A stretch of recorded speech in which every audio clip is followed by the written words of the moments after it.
Episode 241 Rudransh कमान्या office. स्वामी आसपास मोहाल बिगड़ते देख धीमे से शौर्य के कानों के पास कहता है, सर मुझे तो लगता है आपको इसकी बात मान लेनी चाहिए। देखिए तो आपसे मावने के लिए पूरी तैयारी लिए आए हैं। ये सुन शौर्य स्वामी को घूरता है और एक झटके में उससे खुद से दूर झटकता निहारिका के पास उससे एक ऊपर से नीचे तक नजर देखते हुए फीकी हंसी हंसते हुए कहता है, तैयारी तो अच्छी की लेकिन मैं फिर तुम्हारी बात नहीं मानने वाला। मिस नीरा हीरा। शौर्य उसका नाम याद करते हुए कहता है, वॉटएवर जो भी हो ऐसी बचकानी हरकतों से मैं नहीं डरता तुम्हारी, इसलिए बेहतर होगा अपना रास्ता देखो और यहाँ से चलते बनो। और हाँ, जाते जाते स्वामी से अपनी आज की सैलरी भी ले जाना। शौर्य मित्तल इतना बेदिल नहीं है। शौर्य इतना बोल निहारिका को एक बड़ी सी स्माइल देता है, तो वही निहारिका उसकी बात सुनकर बिना कुछ कहे अपने 2 कदम पीछे लेते हैं और अपने बॉडीगार्ड को इशारा करती है, जिससे समझ बॉडीगार्ड पलक झपकते हुए शौर्य को 4 कंधों पे उठा लेते हैं। ये देख तो शौर्य जैसे दंग ही रह जाता है। उससे तो ऐसा फील हो रहा था कि वो जीते जी अपने जानजे के दर्शन कर रहा हो। शौर्य उछलते हुए खुद को ऐसे सिचुएशन में पाकर निहारिका की तरफ देख हैरात और गुस्से वाले भाव लिए कहता है, ओह हेलो हीरा नीरा, ये तुम कर रही हो? नीचे उतारो मुझे, अगर मुझे जरा सी करोच आई तो देखने मैं तुम्हें शू कर दूंगा। तुम ऐसे किडनैप कर अपनी मनमानी नहीं कर सकती। मैं पुलिस को कॉल कर दूंगा। मैं तुम्हारी कंप्लेन करूँ। मैं तुम्हें छोड़ूंगा नहीं। स्वामी तुम वहाँ खड़े खड़े मेरी मदद करो, पुलिस को कॉल करो। स्वामी जो ये सब एक शॉकिंग स्टेज पर चला गया था, वो उसकी चीख सुन भागता हुआ आगे बढ़ता है, लेकिन बॉडीगार्ड के हटे कटे शरीर को काठी को देख वो खुद के बाजू को देख सोचता है कि क्या वो अकेला इनका मुकाना कर पाएगा। बेचारे में इतनी भी हिम्मत नहीं होती कि वो कुछ कह पाए। वही शौर्य, उसकी हालत तो ऐसी थी कि वो खुद के बचाव की कुछ कर ही नहीं पा रहा था। उन बॉडीगार्ड ने शौर्य को कार में डाला और वहां से ले गए। निहारिका भी उनके पीछे थी। वही दूसरी तरफ ऑफिस के बाहर 2 कार आए रुकती है। पहली कार से सबसे पहले एक बॉडीगार्ड निकलता है और पीछे का गेट खोलता है। उसमें से अपने नन्हे नन्हे कदमों से रुद्रांश अपना स्कूल यूनिफॉर्म पहने बाहर निकलता है और सामने गेट को देख खुद सोचने लगता है, आज उसने डिसाइड किए था कि वो आज अपनी मम्मा से मिलकर फेस टू फेस अपनी कंप्लेन करेगा, क्योंकि 2 दिन से वो उससे मिल ही नहीं पाया। वैसे अन्या जल्दी रुद्रांश को ऑफिस आने नहीं देती, क्योंकि उसने अभी तक रुद्रांश को ऑफिसली कहीं रिवील नहीं किया था और न ही चाहती थी कि कहीं भी उसके बेटे की झलक किसको मिला या कभी कोई उसकी वजह उस पे खर्ता आए। इसलिए जितना हो सके अन्या उससे अपने काम और ऐसी दुनिया से दूर रखती थी। इसलिए रुद्रांश को कहीं न कहीं डर था कि उसकी मम्मा उससे इस बात पे गुस्सा करेगी। तभी रुद्रांश के पीछे सारा भी निकलती है और रुद्रांश को यूं सोचता देख सहमे हुए स्वर में कहती है, अरे लिटिल मास्टर मैं क्या बोलती हूँ, हमें न सीधा घर जाना चाहिए, बड़ी मैडम से तो घर में भी तो हम मिल सकते हैं, या हम जाकर अच्छे से फ्रेश होकर रेडी वेडी हो अच्छे से पेट पूजा कर फिर हिम्मत लिए आते हैं। चलो चलते हैं। इतना बोल सारा वापस से कार की तरफ चलती कि रुद्रांश उसका दुपट्टा खींचकर आगे बढ़ते हुए कहता है, सारा उधर नहीं इधर चलो, कितना डरती हो। इतना बोल रुद्रांश अंदर जाने लगता है तो सारा ये देख अपना बेचारो सा मुंह बना लेती है और अपने दुपट्टे को अपने उंगलियों में लपटते हुए सहमी हुई निगाहों से सामने देख धीमे कदमे बढ़ा देती है और धीरे से बुदाबुदाते हुए कहती है, डरती तो सारा किसी मॉन्स्टर से भी, लेकिन बड़ी मैडम के पास सही सलामत पहुंचने से पहले जिस जल्लाद से सामना होने वाला है उसका मैं क्या करूं। वाहे गुरुजी, सारा का आज जरा जायद साथ देना। वही रुद्रांश भागता हुआ अंदर जाता है और इधर उधर जैसे ही बढ़ता है कि तभी पीछे से जियान उससे अपनी गोद लेता है, जिससे देख पहले तो रुद्रांश थोड़ा डर जाता है, लेकिन जियान को अपनी टिमटिमाती आंखों से देख मुस्कुराते हुए कहता है, जियान तुमने तो मुझे डरा दिया। रुद्रांश जियान को उसके नाम से पुकारता था, क्योंकि जियान को रुद्रांश के अक्स में उसके बॉस की झलक दिखाई देता है। उद्धरण चिन्ह। जियान रुद्रांश को वहां देख थोड़ा शौक हो जाता है। वो अपनी आईब्रो आपस में सिकोड़ सवालिया निगाहों से उससे देख कहता है, लिटिल बॉस आप यहाँ क्या कर रहे हैं? आपको पता है आपकी मम्मा ने आपको ऑफिस आने से मना किया है। रुद्रांश जियान की बात सुन बड़े मासूमियत से कहता है, मम्मा मुझसे खुद मिलने नहीं आती तो मैं क्या करगा, मुझे ही आना पड़ेगा ना, क्या तुम मुझे मम्मा के पास ले चलोगे प्लीज? रुद्रांश की बात सुन जियान कुछ नहीं कह पाया। वो उसकी मासूमियत के आगे हर बार निशब्द ही जाता था। जियान उसके गालों को हल्का थपथपाते हुए कहता है, अच्छा ठीक है, मैं आपको ले चलता हूँ। फिर एक नज़र आसपास देख कहता है, लेकिन आप अकेले यहाँ कैसे? रॉक्सी और सारा कहाँ है? रुद्रांश जियान का सवाल सुन एक नज़र आसपास देख पीछे की तरफ इशारा कर कहता है, वो उधर। जियान उंगलियों की तरफ इशारा देखता है तो वही सारा अब भी अपने धीमे कदमों से आगे बढ़ रही थी तो वापस पीछे खिसक रही थी। और रॉक्सी जो रुद्रांश का बॉडीगार्ड है वो उससे आगे बढ़ने के लिए कह रहा था। ये देख जियान की आपने चढ़ गई। वही रॉक्सी सारा का बिहेव के कहता है, सारा जी आगे जरा जल्दी चलिए, हमें लिटिल बॉस के पास जाना होगा। अगर जियान सर को पता चल गया कि हम उन्हें अकेले छोड़ दिए तो आपके साथ आज हमारी भी खैर नहीं। ये सुन सारा लंबी लंबी सांस लेते हुए कहती है, अरे रॉक्सी भाई दर्शन से पहले मौत के नाम नहीं लेते। न जाने ये लिटिल शैतान को सारा से क्या दुश्मनी है जो जालाद के मुंह ले आया है। सारा अपने बाहों को सहलते हुए कहती है, देख रहो नाम लेते ही मेरे रोगेट खड़े होने लगे, दर्शन के बाद तो न मैं परलोक न सिधार जाओ। वही दूसरी तरफ हॉस्पिटल में राजवेंद्र बेदी को माइनर हार्ट अटैक आया था जिसकी वजह से वक्त ले इलाज होने से वो अब साहिल सलामी थे, लेकिन अन्या के दिए उस शौक से वो अब तक उभर नहीं पाए थे। वो हॉस्पिटल के बेड पर लेटे लेटे बस उसी बारे में सोच रहे थे। वही उनकी पत्नी मालविका बेदी उनके पास बैठी उनके लिए फ्रूट कटकर उन्हें खिलने के बढ़ती है कि राजवेंद्र जी अचानक ही गुस्से में भरे उसे फ्रूट की प्लेट को दूर फेंकते हुए कहते हैं, जहर दो मुझे मालविका, जहर। आज से पहले मैंने इतना अपनामन कभी नहीं सहा। कल की आए एक औरत में हार कैसा सकता हूँ, कैसे? मालविका जी उन्हें यूं परेशान और गुस्से में देख कहती है, आप शांत हो जाए। ऐसा छोटी मोटी चीज तो बिजनेस में लॉस होता है, पर भगवान शुक्र है कि आप सही सलामत है, कहीं आप उस कार। इतना बोल मालविका जी रुक जाती है क्योंकि राजवेंद्र जी उन्हें काफी गुस्से से घूर रहे थे। वो गुस्से में तिल मिलाए कहते हैं, छोटी मोटी, तुम्हें क्या पता इस छोटी सी हार का मतलब क्या है? न जाने उस चौहान खानदान से कैसे पुण्य कमाए हैं कि सब खोने पर भी वो आज बुलंदियों पर। बेटे ने बिजनेस छोड़ा तो पोते से संभाला और पोते के जाने के बाद पत्नी ने है, लेकिन एक मेरा खानदान है। न मुझे बेटा का सुख मिला न बेटी का सहारा। इतना प्यार से दुलारा से बड़ा किया अपनी बेटी को, लेकिन देखो कोई फायदा। कहाँ है वो मेरे सहारे के लिए? कहाँ है अपने बाप के अपमान का बदला लेने के लिए? मालविका जी उनकी बात सुन उनके कंधे पर हाथ रख कहती है, ऐसा नहीं है जी, हमारी बेटी आपसे बहुत प्यार करती है। राजवेंद्र जी अपना हाथ आगे कर उनका हाथ झटकते हुए कहते हैं, मालविका झूठी तसल्ली में जीने की राजवेंद्र बेदी की आदत नहीं। अगर है पवाहा तो उससे मेरे साथ खड़ा होना होगा, वापस आना होगा और हाँ के देना उससे भी साथ लाए। इतना बोल वो खिड़की के पास उठा कर आते हैं और शीशे पर हाथ रख आंखों में नफरत लिए रहस्यमय अंदाज में कहते हैं, अब मुझे सिर्फ चौहान परिवार की बर्बादी चाहिए, जिसके लिए अब मैं अपना वो दाव खेलूंगा जिससे मैंने सालों से संभाल कर रखा है। उस चौहान परिवार का गुरूर एक पल मैंने कदमों नहीं ले आया तो मेरा नाम भी राजवेंद्र बेदी नहीं। एपिसोड 242 माँ बेटे का पैल। वही ऑफिस में अन्या अपने केबिन में बैठी एक फाइल को रीड करने में बिजी होती है।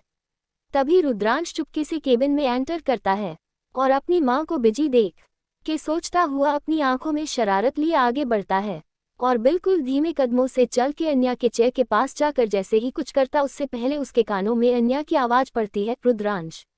रुद्रांश अपना नाम सुन चौंकाते हुए चुपचाप खड़ा हो जाता है तो अन्या अपनी फाइल बंद कर अपने चेयर को थोड़ा साइड घूमते हुए कहती है, आप यहाँ क्या कर रहे हो?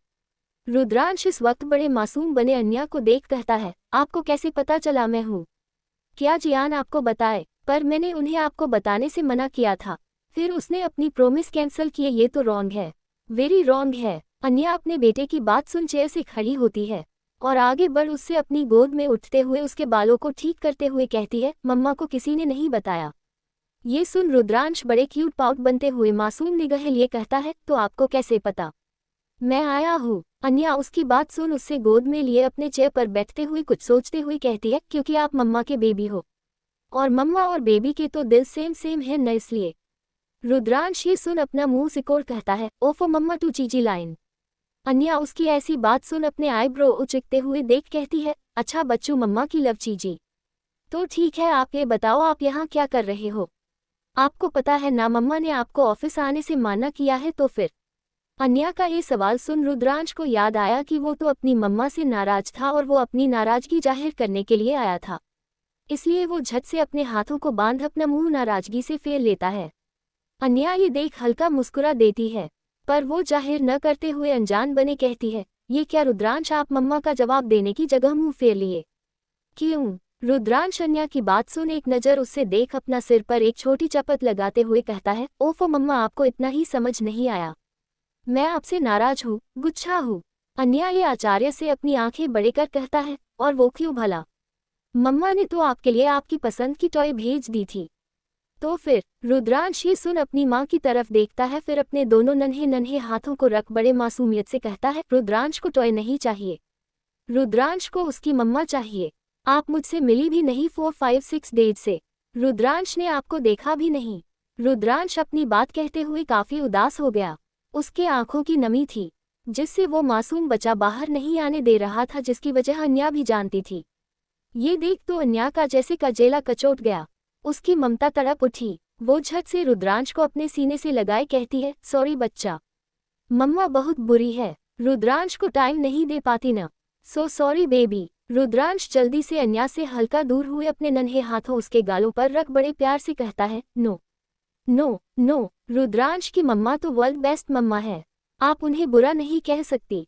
बड़े दादू ने कहा कि रुद्रांश की मम्मा सबसे अलग मम्मा है, क्योंकि वो मम्मा की तरह भी है प्यारी और ब्यूटीफुल, और डैडी की तरह भी स्ट्रॉन्ग एंड पावरफुल। तो आप हुई न वर्ल्ड बेस्ट मम्मा। अन्या उसकी बात सुन आंखों में आंसू लिए भी मुस्कुरा देती है। उससे समझ नहीं आता कि कभी कभी उसका ये 3 साल का बेटा इतना समझदार कैसे हो जाता है। अन्या रुद्रांश के चेहरे को बड़े प्यार से छूते हुए उसके माथे को किस कर कहती है, और आप वर्ल्ड के बेस्ट बेबी को मम्मा के। रुद्रांश ये सुन खिला खिला कर हंस देता है। अन्या उसके गालों को छू बड़े प्यार से पूछती है, आपने कुछ खाया? रुद्रांश ये सुन डरते डरते न में सिर हिला देता है, क्योंकि उससे लगा था इस बात तो पक्का उससे डांट पड़ेगी। लेकिन अन्या आज बड़े अच्छे मूड में थी, इसलिए वो झट से अमन को कॉल कर रुद्रांश के लिए कुछ खाने का लाने का बोलती है। तभी अमन भी उसे एक मीटिंग के बारे में बताता है, जिससे सुन अन्या उससे थोड़ा डिले करने का बोल फोन काट देती है। फिर अपने गोद में बैठे रुद्रांश को देख कहती है, रुद्रांश आप जल्दी से कुछ खा लो, फिर आप घर चले जाना, और आप दोबारा बिना मम्मा या जियान को बिना इन्फॉर्म किए ऑफिस मत आना। ओके। अन्या की वार्निंग सुन रुद्रांश झट से अपने क्यूटनेट की बौछार करते हुए अपनी माँ के गले में अपनी बाहें ढल बड़े प्यार कहता है, रुद्रांश तो बस अपनी मम्मा से मिलने आया था, क्योंकि वो अपनी मम्मा को मिस कर रहा था। बड़ी चाचू ने बताया था जब आप डैडी मिस करती थी तो आप भी उनसे मिलने ऑफिस आती थी, तो मैं भी आ गया। इतना बोल रुद्रांश झट से अन्या के गले लग जाता है। तो वही अन्या रुद्रांश की बातों में रुद्र का जीकर सुन मुस्कुरा देती है। वो उसके माथे पर हाथ फेर कहती है, हम मम, तो ये बताओ आपको अपने डैडी जैसा बना है या मम्मा जैसा? रुद्रांश ये सुन झट से कहता है, डैडी जैसा। ये सुन अन्या अपने आईब्रो आपस में जोड़ कुछ नाराजगी लिए कहती है, क्यों भला? मम्मा जैसा क्यों नहीं? रुद्रांश अपनी माँ की नाराजगी देख मुस्कुरा कर कहता है, क्योंकि डैडी आपसे बहुत प्यार करते थे, और रुद्रांश को भी अपनी मम्मा से उतना ही प्यार करना है, इसलिए। ये सुन अन्या आचार्य से अपने बेटे को देखती है, फिर अचानक ही उसके चेहरे पर बड़ी सी मुस्कान खिल जाती है, जो अब जेंटली कभी नहीं दिखती। अन्या अपने बेटे को चेहरे मन में कहती है, काश आप आज हमारे साथ होते रुद्र, तो शायद आज आप अपने ही बेटे की मीठी मीठी बातें सुन प्राउड भी फील करते और जलते भी। आई मिस यू रुद्र, वही मिलो दूर। एक खामोश से शहर की खिड़की पर खड़े होकर एक आदमी इस शहर को देख रहा था। दिल में कुछ ऐसे एहसास थे जो एहसासों के एहसास से भी परे थे। कुछ खोया था दिल में, ऐसा महसूस रूह हर पर करता था, पर धड़कन उस बात से अब तक अनजान सा था। ये शहर था बहुत सुकून भरा, लेकिन उस आदमी के दिल में वो सुकून अब तक अभी पहचान नहीं छोड़ पाया। दिल हर वक्त कहता था कि अधूरा हूँ मैं, जिससे इस शहर की शांति भी सुकून न पहुँचा पाई। कहाँ मिलेगा ये सुकून का रास्ता, अब ढूंढा है तुम्हें। वो आदमी बस एक टक खिड़की से टक अपने दिल और मन की उलझन को समझने की कोशिश कर रहा था कि तभी उसके कानों में दरवाजे खुलने की आहट आई। वो पलट कर देखता है तो एक लड़की अपने हाथों में 2 पैकेट के साथ कुछ फाइल्स लिए अंदर आते हुए कहती है, डॉक्टर से all reports are fine now, we can go home do. वो इतना ही कहती कि वो आदमी उसकी बात बीच में काट कहता है, डोंट कॉल थॉट नेम। ये सुन वो लड़की अपनी लंबी लंबी पलकें उठाकर उस आदमी को देखती है, फिर मुस्कुराते हुए उसके पास आए कहती है, ओके बाबा नहीं बोलती, मिस्टर सिद्धार्थ रहेजा, अब ठीक है। वो आदमी ये सुनकर बस हलक सा अपना सिर हिलता है और अपने बैग की तरफ बढ़ जाता है और अपने शू चेंज करने लगता है। वो लड़की जिसका नाम नीतिया था, वो सिद्धार्थ के पास आते हुए कहती है, क्या सीध ऐसे बीमार वाले एक्सप्रेशन ले रहोगी तो डॉक्टर तुम्हें हॉस्पिटल से कभी जानने नहीं देंगे, कभी तो स्माइल कर लिया करो। सिद्धार्थ नीतिया की बात सुन बिना एक्सप्रेशन के कहता है, वो मुझे नहीं आता। ये तुम्हें अच्छे से पता। अब चले, मुझे आर्ट गैलरी के लिए लेट हो रहा है। नीतिया ये सुन बस अपना सिर हाँ में हिला देती है और दोनों हॉस्पिटल से बाहर आ जाते हैं। नित्या कार लिए आती है, फिर दोनों उसमें बैठ वहां से निकल जाते हैं। नित्या कार ड्राइव कर रही थी तो वही सिद्धार्थ खामोशी से बैठा बस शहर को देख रहा था। नित्या उससे यूं बाहर देखते देख मुस्कुरा कर कहती है, बहुत खूबसूरत है न ये शहर। तुम्हें हमेशा से ऐसे ही शांति और सुकून भरी जगह पसंद थी। ये मुझे पता है। सिद्धार्थ उस शहर को देख एक ठंडी आह लिए कहता है, हम शांति पर शायद मेरा सुकून नहीं। ये सुन नीतिया कुछ कहती कि उसका फोन बजने लगा। वो ड्राइव कर रही थी तो उसने सिद्धार्थ से कहता है, सीट देखो ना किसका फोन। मेरे पर्स में है। सिद्धार्थ हाँ में सिर हिलाते हुए नीतिया का पर्स से फोन निकल चेक करता है तो उसमें मॉम का नाम फ्लैश हो रहा था। ये देख सिद्धार्थ छोटी स्माइल किए कहता है, योर मोम। ये सुन नीतिया कुछ परेशान सी कहती है, वापस रख दो, मैं बाद में बात कर लूंगी। तुम वापस रख दो। ये सुन सीट कुछ कह पता कि नीतिया उससे अपना लेने की कोशिश करती है ड्राइव करते हुए, पर फोन सीट के पाँव की तरफ गिर जाता है और फोन ऑन होते हुए स्पीकर पर होता है, जिससे उठने के लिए जैसे सिद्धार्थ जैसे झुका था कि उसके कानों में नीतिया के मोम की चंद शब्द पड़ते हैं, जिससे सुन वो हैरान रह जाता है। एपिसोड 243 शौर्य की लाइफ की परमानेंट बुकिंग। वही शौर्य की शूटिंग लोकेशन। शौर्य ने अपने वैनिटी में गुस्से में बैठा था। वो शूटिंग पे बाहर आने से इनकार कर दिया था। तभी निहारिका उसके पास जाती है। निहारिका को देख शौर्य को भौएं तन जाती है, लेकिन वो उससे इग्नोर करते हुए अपना बाल मिरर में देख ठीक करने लगता है। वही निहारिका उससे यूं देख अपने अंदाज में करेक्टपन लिए कहती है, सर शूटिंग का वक्त हो गया है, आपका सब बाहर वेट कर रहे हैं। निहारिका की बात सुन शौर्य बड़े आराम से अपने बालों को संवारते हुए कहता है, कह दो मैं अभी रेडी नहीं हूँ। ये सुन निहारिका अपनी आंखें छोटी कर उससे ऊपर से नीचे तक अजीब नजरों से तक टिके देख मन में कहती है, 16 से 16,000 श्रृंगार तो 3 घंटे में 100 बार कर चुका है, ये अब क्या बचा है रेडी होने को। निहारिका के अक्स को शौर्य मिरर में चोर निगाहों से देख मन ही मजे लेते हुए कहता है, बहुत ओवर स्मार्ट बनने को कोशिश कर रही थी, अब मैं बताता हूँ मिस नीरा हीरा की शौर्य मित्तल चीज क्या है। अभी तो बस शुरुआत है। निहारिका शौर्य को यूं देख एक गहरी सांस लिए अपने अंदाज में सीरियसली अपने हाथ में बंधी घड़ी भी देख कहती है, ठीक है सर आप रेडी हो जाए, आपके पास 10 मिनट है। उसके बाद निहारिका आगे कुछ कहती शौर्य अचानक ही पलट उसके करीब आए, अपना हाथ उसके पीछे के दीवार से लगाए एक डेविल स्माइल लिए कहता है, उसके बाद क्या मिस हीरा नीरा, मुझे वापस अपने गुंडों से उठवा कर शूटिंग के सेट पे ले जाओगी। बट मिस तुम शायद भूल रही हो, ये मेरा घर नहीं पब्लिक प्लेस है, तो तुम ऐसे गलती नहीं कर सकती। इतना बोलते हुए शौर्य अपना दूसरा हाथ की उंगलियों से हल्का उसके कंधे पे हल्का टैप कर कहते हैं, कोष्टक योजक चिन्ह, आखिर तुम मेरी मैनेजर हो, मेरे रिप्यूटेशन की जिम्मेदारी तुम्हारे इस नाजुक से कंधे पर है, सो बी प्रिपेयर। इतना बोल जैसे शौर्य निहारिका के चेहरे की तरफ देख पीछे हटने का होता है कि अचानक ही निहारिका एक झटके में उसे अपनी जगह दीवार की साइड खड़े करते हुए खुद उसके आगे टिक जाती है और बिल्कुल उसके आंखों में आंखें डाल कहती है, Sir, I was prepared at the same time when I accepted these jobs.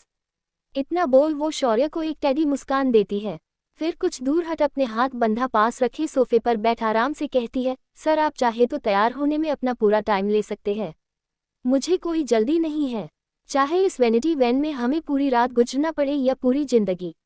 I still wait. इतना बोल निहारिका बसे मिरर की तरफ इशारा करती है। ये देख शौर्य मन ही मन कुर जाता है।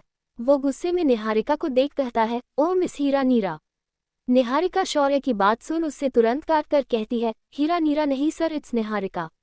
निहारिका अग्रवाल। शौर्य उसके ऐसे टोकने पे और भी ज्यादा तैस में आए कहता है, वॉट एवर मुझे फर्क नहीं पड़ता। एंड लिस्टन मैं चाहूँ न तो 1 मिनट में तुम्हें नौकरी से निकाल सकता हूँ, इसलिए मुझ पे हुक्म शौर्य मित्तल पे हुक्म चलने की जुर्रत मत करना। निहारिका उसके गुस्से को देख काफी नरमी और आराम से जैसे शौर्य के मजे ले रही हो वैसे कहती है, मैं हुक्म नहीं चला रही हूँ सर, बस आपके कहने पे आपका वेट कर रही हूँ, बट सर आप मुझे जॉब से नहीं निकल सकते हैं।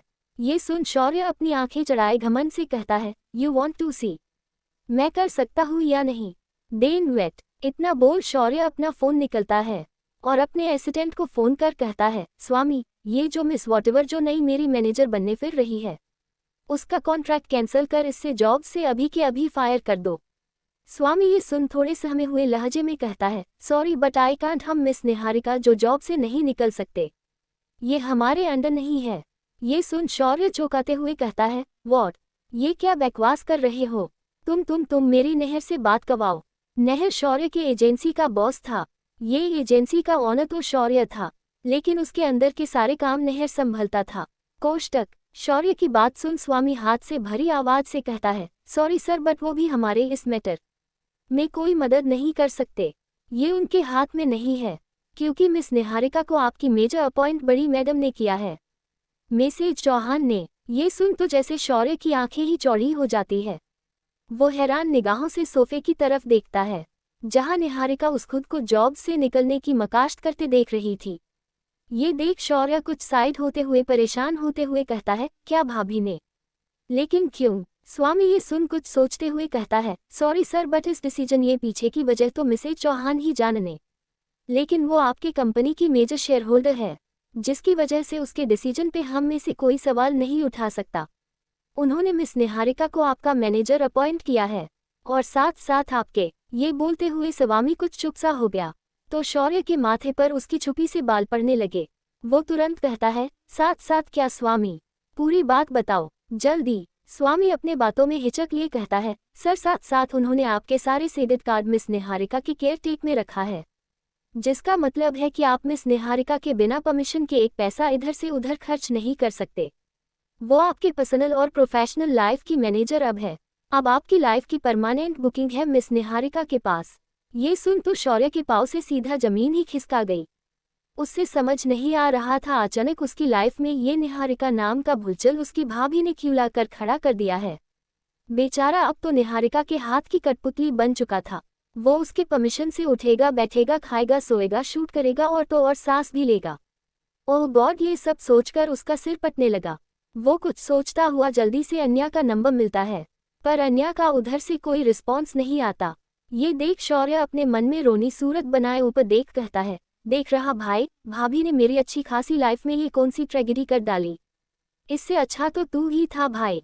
कम से कम तेरी गुस्सा, मेरी सुकून चैन एक लड़की के हाथों तो नहीं चिंता था। अब मैं क्या करूं? ये सब शौर्य काफी परेशान हो जाता है, लेकिन तभी उसकी नज़र निहारिका पे जाती है, जो उससे यूं देख बिल्कुल शांति से अपने घड़ी की तरफ आराम से इशारा करती है, जिससे देख शौर्य चीर जाता है। फिर वो निहारिका को घूरता हुआ अपना पैर पटक सीधा बाहर चला जाता था। अब बेचारे शौर्य के पास कोई और ऑप्शन बचा जो नहीं था। शौर्य को जाता देख निहारिका अपने घड़ी में टाइम देखते हुए कहती है, 8 minute. Not bad mister superstar. इतना बोल निहारिका मन ही मन मुस्कुरा देती है, और वो भी वैनिटी से निकल शूटिंग की तरता बढ़ जाती है। वहीं दूसरी तरफ सारा और रॉक्सी बिल्डिंग के बाहर एक कॉर्नर में चुपचाप खड़े थे। सारा का तो ऐसे खड़े खड़े पाँव ही दुखने लगा। वो अपने पाँव को झटकते हुए कहती है, रॉक्सी भाई कब तक ही स्टैचू ऑफ सारा बन मुझे खड़ा रहना पड़ेगा। अब तो पाँव के नाश भी अपने जगह से ढोलने लगे हैं। न जाने वो जल्लाद हमें फांसी देने कब आएगा। सारा की बात सुन रॉक्सी एक नज़र उसकी तरफ देखता है, क्योंकि उसकी हालत खराब तो लग रही थी। एक्चुअली जियान रुद्रांश को तो अन्या के पास ले गया, लेकिन उन्हें सजा के तौर पे वहां खड़ा रहने को बोल गया। रॉक्सी को तो इस बात से कोई आपत्ति नहीं, क्योंकि वो तो एक बॉडीगार्ड था और उसकी ट्रेनिंग इससे भी काफ़ी टाइट हुई थी। लेकिन सारा, वो तो कोई आज तक मिलिट्री स्कूल भी न देखी हो। ट्रेनिंग तो दूर की बात, उसके तो खड़े खड़े पसीने छूट गए। रॉक्सी उसकी बात सुन बेपरवाही से, किया है सब आपकी करनी है सारा जी। किसने कहा था लिटिल मास्टर को अकेले छोड़ने के लिए? हम दोनों उसी की सजा मिली है। सारा थके हुए स्वर में कहती है, अरे भाई ये कौन सी सजा है? सजा बैठा कर थोड़े पेट पूजा करवा कर भी तो दे सकते थे ना। अब तो सारा का सारा ब्लड शुगर साल सब सूख गया है इस धूप में। ओह वाहे गुरु मेनू, सारा को बचाओ। इतना बोल सारा के पाँव लार खाने के साथ उसका सिर भी भारी होने लगा। वो गिरने को हुई, पर रॉक्सी संभाल पता कि उससे पहले एक मजबूर बाहें सारा की कमर पकड़ उससे संभाल लिया। तभी सारा के कानों रुद्रांश की केयरिंग वाली आवाज पड़ती है, सारा तुम ठीक हो? रुद्रांश की आवाज सुन सारा धीरे से अपनी आंखें को होले से खोल ऊपर देख कहती है, अरे लिटिल शैतान, मुझे तुम्हारी आवाज में जल्लाद की शक्ल दिख रही है। इतना बोल जैसे ही सारा अपनी उंगली उठाकर उसके चेहरे की तरफ बढ़ती है कि जियान एक झटके में अपना सिर पीछे झटक उससे खुद से दूर झटका है। जिस एक्शन से जब सारा संभलती है तो वो सामने जियान को खड़ा देख सहम सी जाती है। जियान इस वक्त सारा की काफी बुरे गुस्से से गुर रहा था। रुद्रांश जो कि जियान के गोद में था वो सारा को देख दोबारा पूछता है, सारा क्या तुम ठीक हो? सारा रुद्रांश की बात सुन अपनी नजरें झुकाए धीमी आवाज में बुदबुदाए कहती है, मैं तो पहले ही ठीक थी, अब इस जल्लाद के दर्शन के बाद का पता नहीं, इससे अच्छा तो बेहोश हो जाती। दोबारा ट्राई करूं क्या? इतना सोचते ही सारा अपने बेहोशी की प्लानिंग करती कि तभी जियान रॉक्सी के गोद में रुद्रांश को देते हुए कारक लहजे में कहता है, रॉक्सी तुम लिटिल बॉस को यहाँ से ले जाओ जल्द से जल्द, और ध्यान रहे। इतना बोल जियान रॉक्सी को जानने का इशारा करता है तो वो हाँ में जल्दी से इस हिलाए वहां से निकल जाता है। सारा ये मौका पाकर वो भी अपना सिर नीचे किए खिसकने को होती है कि तभी जियान उसके सामने आ जाता है, जिससे बेचारी सारा का सिर जियान के चाटन जैसे सीने से जा लगता है। ये देख सारा दर्द में हल्का करहाए अपना सिर से हिलती है तो जियान उससे देख कहता है, मिस सारा क्या कहा था तुमने? सारा जियान के मुंह पहले तो अपना नाम सुन कब जाती है, फिर आगे की बात सुन वो तपाक से हड़बड़ते हुए कहती है, नहीं मैंने कुछ नहीं कहा। जियान उसके अपनी बात को नकारते हुए देख अपने कदम आगे बढ़ते हुए अपने रौबदार आवाज में कहता है, क्या शब्द था वो? क्या शब्द जो तुम लिए इस्तेमाल किया था? सारा तो अब तक काफी डर जाती है, बेचारी के आसपास तो कोई जाने की जगह भी थी। जियान अचानक ही अपना सिर नीचे करते हुए उसके आंखों में देखता है तो सारा डर से अपनी आंखें बंद कर लेती है। जियान दोबारा अपने उसे डरवाने अंदाज में कहता है तो सारा बिल्कुल रोनी सूरत बनिया कहती है, जजा जल जल्लाद। ये सुन जियान अपनी एक आईब्रो उचकते हुए कहता है, हम तो मैं तुम्हें जल्लाद दिखाई देता हूँ। ये सुन सारा अपने बह चुके आंसू को जैसे अपने नाक को सिकोड़ वापस करने की कोशिश करते हुए जल्दी से नामे सिर हिलाया कहती है, नहीं आप जल्लाद नहीं दिखते हो, आप तो बहुत हैंडसम, स्मार्ट, डोले शोले वाले बिल्कुल हीरो माफिक शोने मुंडी दिखते हो। जियान उसकी बात सुन उससे काफी अजीब एक्सप्रेशन लिए देखता है, क्योंकि ये लड़की उसकी तारीफ भी ऐसे रोते हुए अपने छोटी सी नाक को सिकोड़ कर रही थी कि बेचारे को खुद तारीफ तो लग ही नहीं रही थी। वो कुछ सोच अपना हाथ जैसे बढ़ता है कि अचानक उसका फोन बजने लगता है। अपने हाथों में पहनी डिजिटल वॉच में अन्या का कॉल शो होते देख जियान एक नज़र सारा का सेहमा हुआ चेहरा देख बिना कुछ वहां से निकल जाता है। वहीं दूसरी तरफ नीतिया अपने घर आए अपने माँ से फोन में बात कर रही थी। बात कम वो उन पे चिल्ला रही थी। वो गुस्से में कहती है, माँ आप कह दे डैड से मैं वापस इंडिया नहीं आ रही हूँ, मुझे डैड के उस बकवास पॉलिटिक्स का हिस्सा नहीं बनना है। कितना जतन के बाद मैंने वो पाया, अब मैं किसको भी वो छीनने नहीं दे सकती। मैं वापस इंडिया नहीं आऊंगी, बिल्कुल नहीं आऊंगी। ये सुन नीतिया की माँ मालविका जी उससे समझते हुए कहती है, नीतिया बेटा तुम्हारे डैड को इस वक्त तुम्हारी जरूरत है, तुम्हें पता है न वो हॉस्पिटल में है, उनकी हालत ठीक नहीं है। ऊपर से हमारे राइवल कंपनी ने तुम्हारे डैड के उस प्रोजेक्ट के साथ काफ़ी सारे प्रोजेक्ट हमारे कंपनी से छीन लिया है, जिसकी वजह से हम मुसीबत में हैं। इसलिए तुम्हें वापस आने होगा अपने डैड का साथ देने के लिए, आखिर तुम तो हो उनका सहारा। नीतिया अपनी माँ से एग्री न करते हुए कहती है, माँ आपको पता है अगर मैं वापस लौटी तो आपकी बेटी से भी सब छीन जाएगा, और मैं ये किसी भी कीमत पर होने नहीं दे सकती। जानती हूँ मैं सावधानी बन रही हूँ, लेकिन मैं क्या करूँ, आप समझ रही है ना। मालविका जी अपनी बेटी की चिंता समझ उससे आश्वस्त करते हुए कहती है, नीतिया तुम्हें अपने डैड पे भरोसा है ना, उन्होंने ने सिर्फ तुम्हारी खुशी के लिए कितना कुछ किया, सालों से करते आए हैं। अब तुम्हारी बारी है बेटा, और तुम्हें आना होगा वापस, बस मैंने कह दिया। इतना बोल मालविका जी फोन काट कर देती है। नीतिया अपना फोन फेंकते हुए अपना हाथ मशाल कहती है, मैं नहीं आऊंगी, मैं कभी इंडिया वापस नहीं आऊंगी, कभी नहीं। उन यादों को दोबारा ताज़ा होने मैं कभी नहीं दूंगी, मैं वापस नहीं आऊंगी, नहीं आऊंगी। नीतिया अपनी ही बात को लाख बार दोहराती है, जैसे वो खुद को खुद ही बात पे विश्वास करवा रही थी कि इंडिया वापस नहीं जाएगी, कभी नहीं जाएगी। एपिसोड 244 तुम्हें उससे शादी करनी पड़ेगी। रात का वक्त नीतिया वापस लौटने के ख्याल से काफ़ी परेशान हो चुकी थी, इतनी कि उसकी तबीयत भी खबर हो गई थी। वो अपने कमरे में आराम कर रही थी कि तभी उसके कमरे में दस्तक होती है। नीतिया ये देख आने को बोलती है तो सिद्धार्थ अपने हाथों में गर्म पानी का ग्लास लिए अंदर आता है और नीतिया के टेबल पर रख उसका टेम्परेचर चेक करते हुए कहता है, क्या बात है, मुझे बात बात पे डॉक्टर के पास ले जाने वाली, आज खुद डॉक्टर के पास जाने की तैयारी में है। नीतिया उसकी बात सुन मुस्कुराते हुए अपने बैग से टेक लगाए बैठ कहती है, ऐसा नहीं है, बस हल्का सा फीवर है, बस कुछ देर आराम करने के बाद ठीक हो जाएगा। सिद्धार्थ उसकी बात सुन हल्के से सिर हिला, उससे दावा को पानी का ग्लास बढ़ता है जिससे नीतियाँ ले लेती है। सिद्धार्थ उससे दावा खिलने के बाद बड़े गौर से उसके चेहरे को देख कहता है, तो तुमने क्या फैसला किया? वापस जा रही हो अपने डैड के पास? ये सुन नीतियाँ एक पल को सतके में आ जाती है, फिर अगले ही पल अपने परेशानी को छुपा कहती है, नहीं कभी नहीं। मेरा मतलब है कि अचानक मैं कैसे जा सकती हूँ? अभी तो यहाँ का भी बहुत काम पड़ा और मुझे पता है डैड वो संभाल लेंगे सब, कोई टेंशन की बात नहीं है। ये सुन सिद्धार्थ अपने आईब्रो उछालते हुए कहता है, आर यू श्योर? मेरा मतलब है तुम्हारे मोम जितनी परेशान लग रही थी और तुम्हारी डैड की तबीयत वो भी ठीक नहीं ना? मेरे ख्याल से हमें जाना चाहिए। ये सुन नीतिया जल्दी से सीट का हाथ पकड़ कहती है, नहीं नहीं, इसकी जरूरत नहीं है। जानती हूँ मैं अभी बहुत स्वार्थी साउंड कर रही हूँ, लेकिन यकीन मानो सीट सब ठीक है।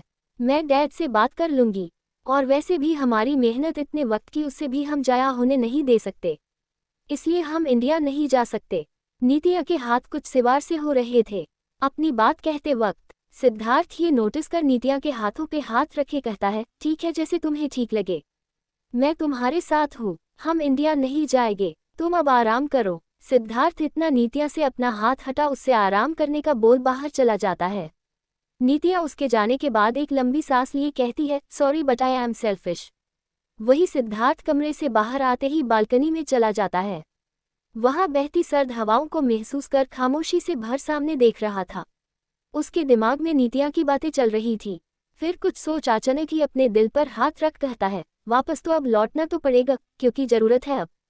चौहान मेंशन। आज अन्या घर बड़े दिन के बाद जल्दी लौट कर आती है और रुद्रांश के साथ खेलती है। दादाजी और आकाश जी के पास बैठ उसने बातें करती है, सबके साथ मिलकर डिनर करती है, फिर बाहर सबके साथ गार्डन में बैठ जाती है। अन्या इस वक्त सबके साथ वक्त बीतने के साथ अपना लैपटॉप पे काम भी कर रही थी। वहाँ रेहान, ताबिश, अभय सब बैठे बातें कर रहे थे। वही सांची भी सबके लिए कॉफ़ी बना उनके पास लिए आती है और सबको देते हुए वहाँ उनके साथ बैठ जाती है। तभी रेहान की नज़र एक एक्स्ट्रा मग पे पड़ती है तो वो हंसते हुए शरारत से सांची से कहता है, शोना तुमने तो एक्स्ट्रा कॉफ़ी बना दी। अफसोस शौर्य भाई को अब इस कॉफ़ी की चुस्की भी शायद नसीब हो पाए। अन्या की तरफ देख अपने आंखों को मटकते हुए कहता है, वो क्या है न, जब से भाभी ने उनके पीछे एक नई बाला को छोड़ा है तब से शौर्य भाई खुद के बलाए नसीब नहीं हो रहे हैं।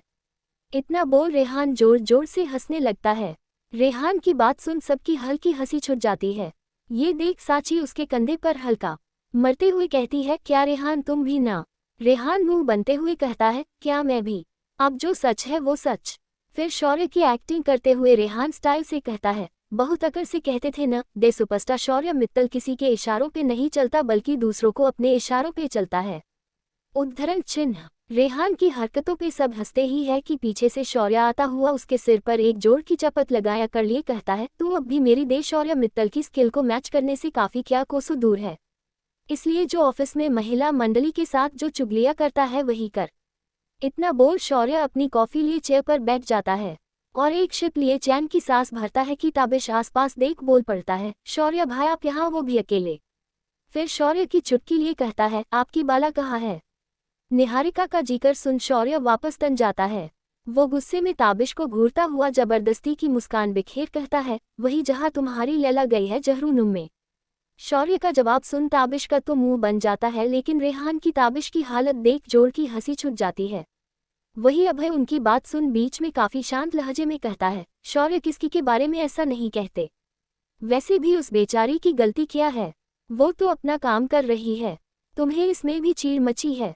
ये सुन शौर्य गुस्से में तानते हुए कहता है, ओह बावर्ची, अगर तुम्हें इतनी ही परवाह है उसकी तो कहो भाभी से कहकर तुम्हारी परमानेंट बुकिंग करवा दो, फिर पता चलेगा मुझे क्यों चीड़ मची।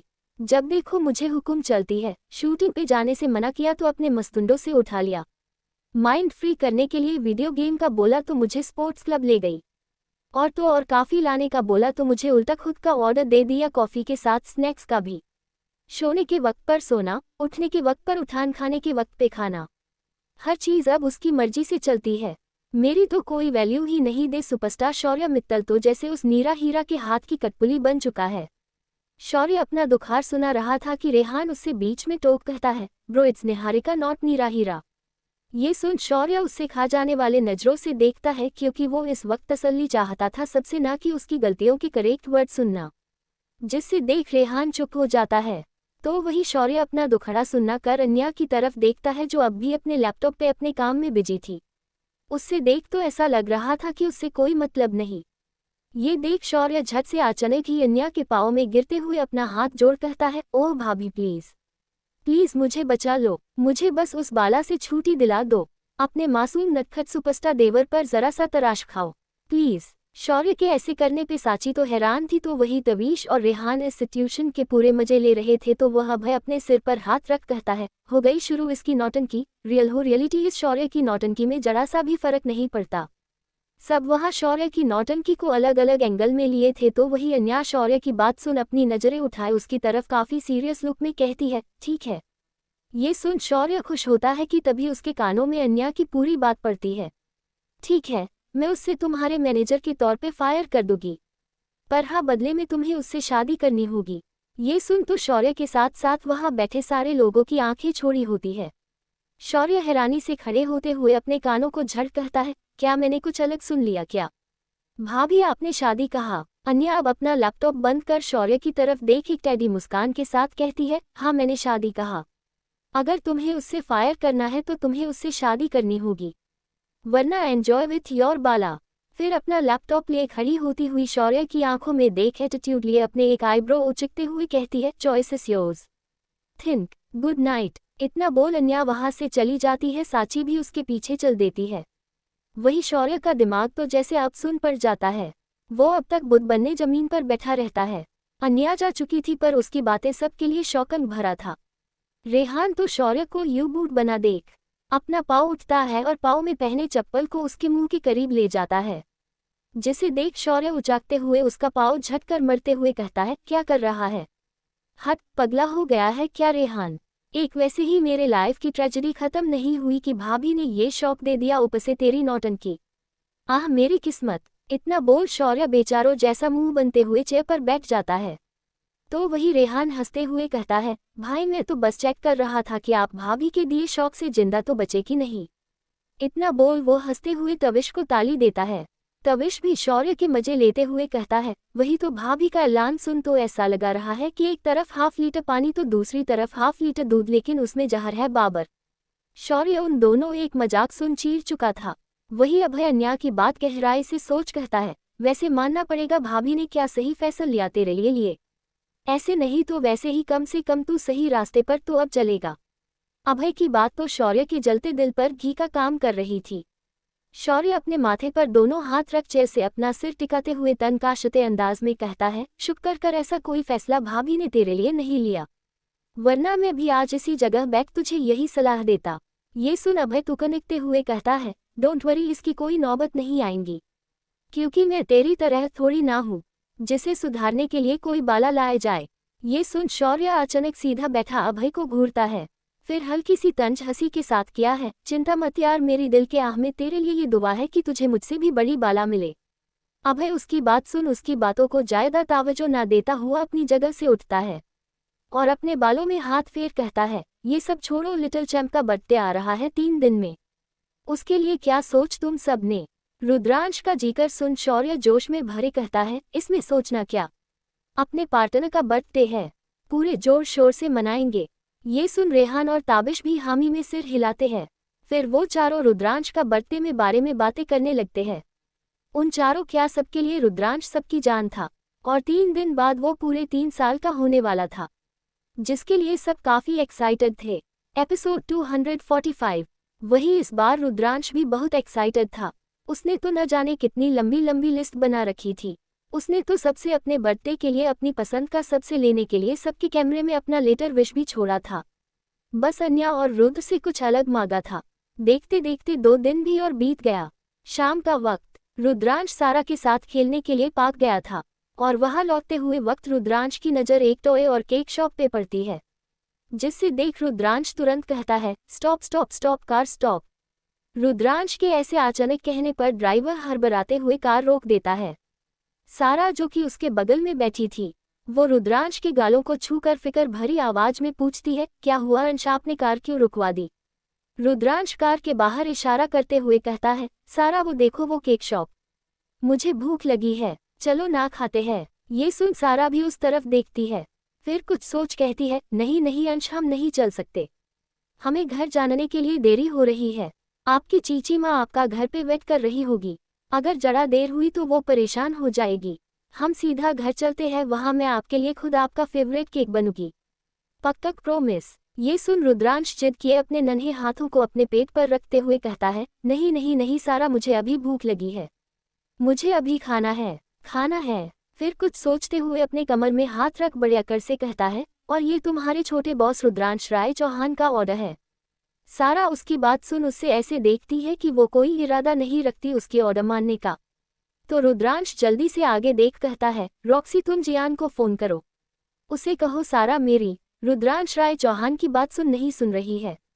जियान का नाम सुन सारा के माथे पर वापस से पसीने छूट गए। वो तुरंत कहती है, किसने कहा नहीं सुनती, तुम्हें केक खाना है न, चलो चलते हैं। ये सुन रुद्रांश के शरारती वाली हंसी लिए जल्दी से कार से बाहर निकलता है। रॉक्सी और सारा रुद्रांश को लिए केक शॉप की तरफ बढ़ जाते हैं। सारा ने जाते वक्त साची को कॉल कर इन्फॉर्म कर देती है, जिसके साची ने उसका ख्याल रखने का बोल साथ घरवाली आने का बोला। रुद्रांश शॉप में आते मजे से अपने पसंदीदा केक एंजॉय करता है। सारा भी उसके साथ मस्ती करती है। केक खाते खाते रुद्रांश की नज़र साथ वाले टॉय शॉप से जाती है। वो अपना केक खाते जो कि उससे सारा खिला रही थी, वो उससे टॉय शॉप की तरफ इशारा करते हुए कहता है, सारा वो देखो टॉय शॉप, हम केक खाकर वहाँ जाएंगे। ये सुन सारा भी एक नज़र देख कहती है, इसकी क्या ज़रूरत है छोटे शैतान, उतने टॉय तो तुम्हारे पास, और तुम्हारा बर्थडे भी है कल, ढेर सारे मिलने ही है। देखो टाइम शाम के 7 बजने वाले हैं, अब हमें चलना चाहिए। बड़ी मैडम को पता चला आप इतनी लेट घर से बाहर हो तो आपके साथ हमें भी डांट पड़ेगी। रुद्रांश उसके बहने सुन अपना मुंह सिकोड़ कहता है, नहीं मुझे जाना है, प्लीज बस एक टॉय। सारा उसकी बात सुन उससे माना कर पाती कि उससे पहले ही रुद्रांश अपने चेयर से खुद कर उस ओर भागने लगा। ये देख सारा जल्दी से रॉक्सी को उसके पीछे का जाने को कहती है और खुद भी अपना हाथ साफ कर उसके पीछे जाती है। रुद्रांश शॉप में एंटर करता है। ये एक बहुत बड़ा टॉय शॉप था, जहां बच्चों के लिए अलग अलग तरह के टॉय के साथ काफी सारे प्ले एरिया भी था। रॉक्सी और सारा जब तक शॉप के अंदर आते हैं तब तक रुद्रांश उनकी आंखों से ओझल हो चुका था। ये देख दोनों कुछ पैनिक में आ जाते हैं, क्योंकि वहां बहुत सारे बच्चे भी थे जो इधर उधर भागते हुए खेल रहे थे। सारा अपनी नजरें इधर उधर घूमते हुए कहती है, ओह माय रब जी, ये छोटा सैतन कहाँ गायब हो गया। बड़ी मैडम को पता चला तो मेरी तो आज खैर नहीं। रॉक्सी भाई आप उस तरफ देखो, मैं उस तरफ धुंधती हूँ। रॉक्सी हमें सिर हिलाते हुए अपना फोन निकल कहता है, ठीक है मैं बाकी की टीम को अलर्ट कर देता हूँ ताकि लिटिल मास्टर पे बहुत खतरा न आए। दोनों अलग अलग दिशा में रुद्रांश को देखने के लिए निकल पड़ते हैं। दोनों टेंशन में आ चुके थे क्योंकि रुद्रांश उन्हें कहीं नहीं दिख रहा था और उन दोनों को सख्त हिदायत दी उन्हें रुद्रांश पे से कभी अपनी निगाहें नहीं हटानी थी, वरना उसकी खैर नहीं। वही रुद्रांश भागता टॉय शॉप में ही खो गया था।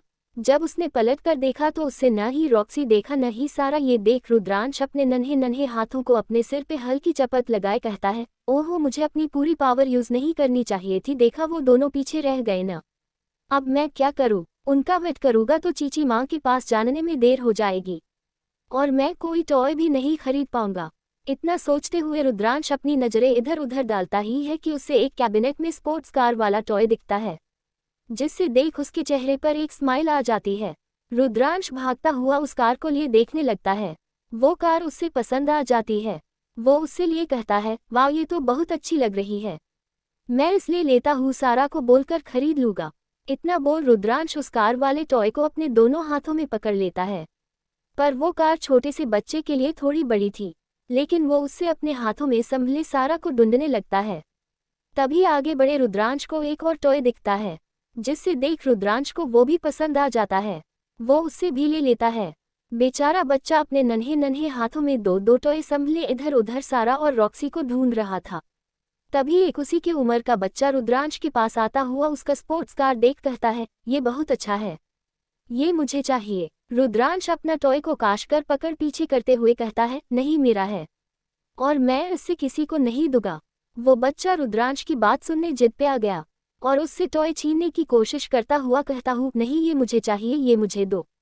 रुद्रांश ये देख गुस्से में आ गया और उस टॉय को उस बच्चे से दूर करते हुए कहता है, नहीं ये टॉय अब रुद्रांश राय चौहान का है और रुद्रांश राय चौहान अपनी चीज किसको नहीं देता और न छोड़ाता है। ये सुन वो टॉय छीनने की कोशिश करता है, पर रुद्रांश उससे दूर हटा आगे बढ़ जाता है। तब तक उस बच्चे के पेरेंट्स भी आ जाते हैं, जिसकी वजह से वो उस बच्चे को अपने साथ ले जाते हैं। रुद्रांश दोबारा अपने हाथों में अपने खिलौने को पकड़े सारा को ढूंढने लगता है। तभी उसकी नज़र ग्लास विंडो से बाहर की ओर पड़ती है, जिससे देख रुद्रांश की आंखें एक पल को हैरान तो अगले पल में तारों की चमक में बदल जाती है। उसके हाथों से उसका वो टॉय जिसके लिए उसने अभी एक बच्चे से लड़ाई कर ली थी, वो भी छूट गया। लेकिन रुद्रांश को इस वक्त अपने टॉय की परवाह नहीं थी, क्योंकि जो आंखों के सामने था वो उसके लिए हर खिलौने से बड़ा था। उसके होठों पे खुशी की लहर सी छे गई। वो अपनी पलकें बार बार झपकते हुए एक शब्द जो उसके मन में गुंजने से लगा, वो उसके बोल भी उसके होठों पे थिरकने लगे। वो अपना टॉय वही आगे छोड़ अपने कदम आगे लेता हुआ कहता है, डैडी।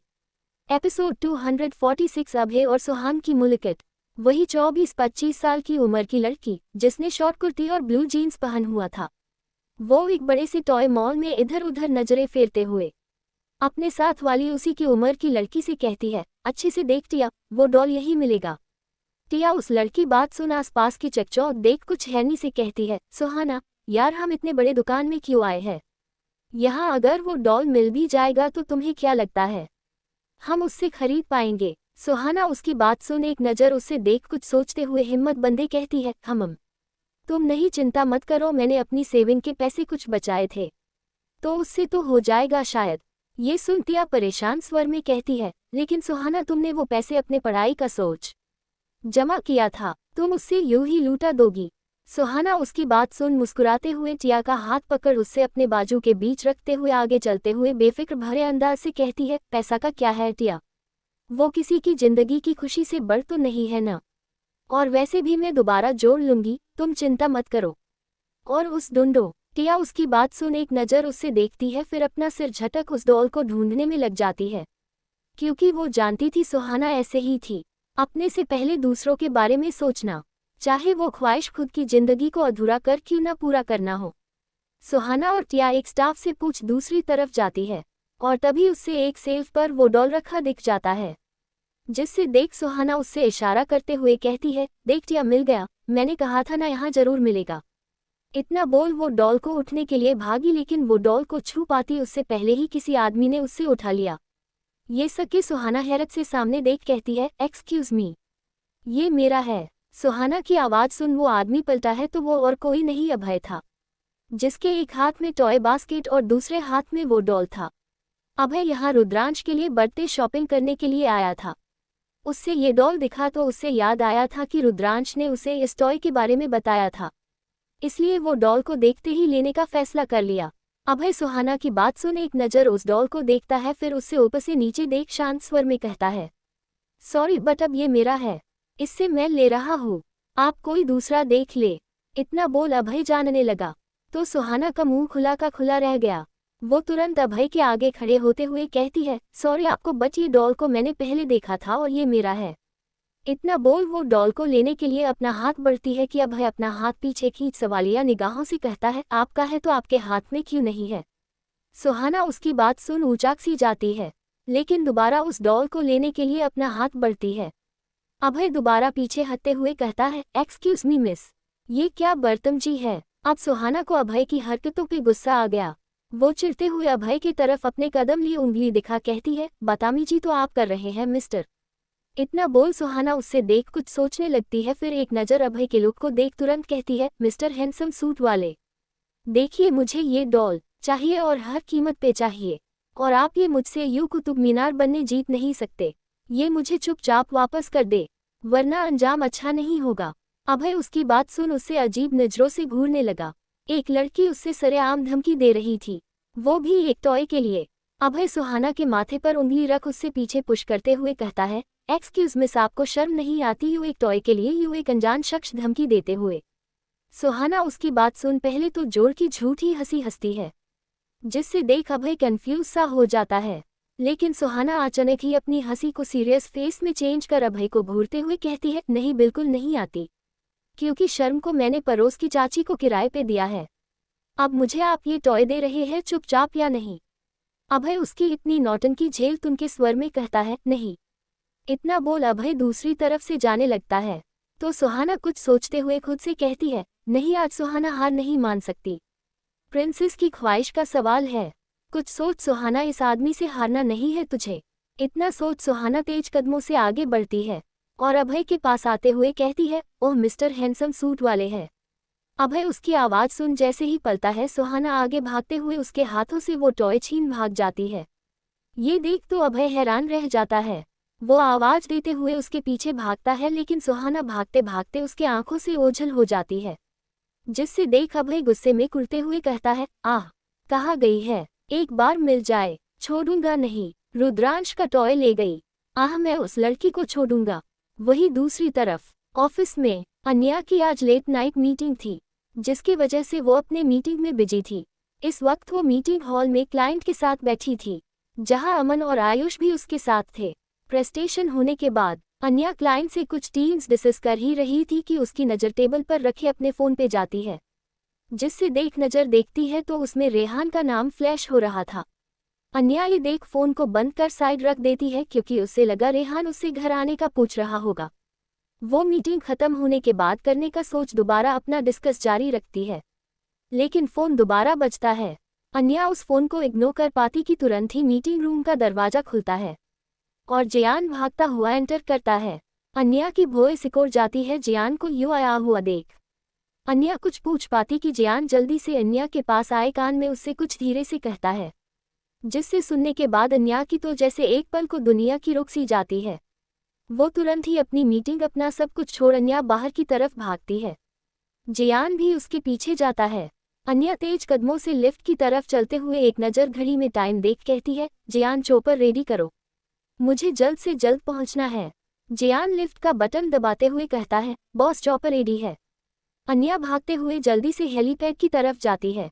इस वक्त उससे कुछ भी नहीं सूझ रहा था, वो तुरंत ही चॉपर में बैठ वहां से निकल जाती है।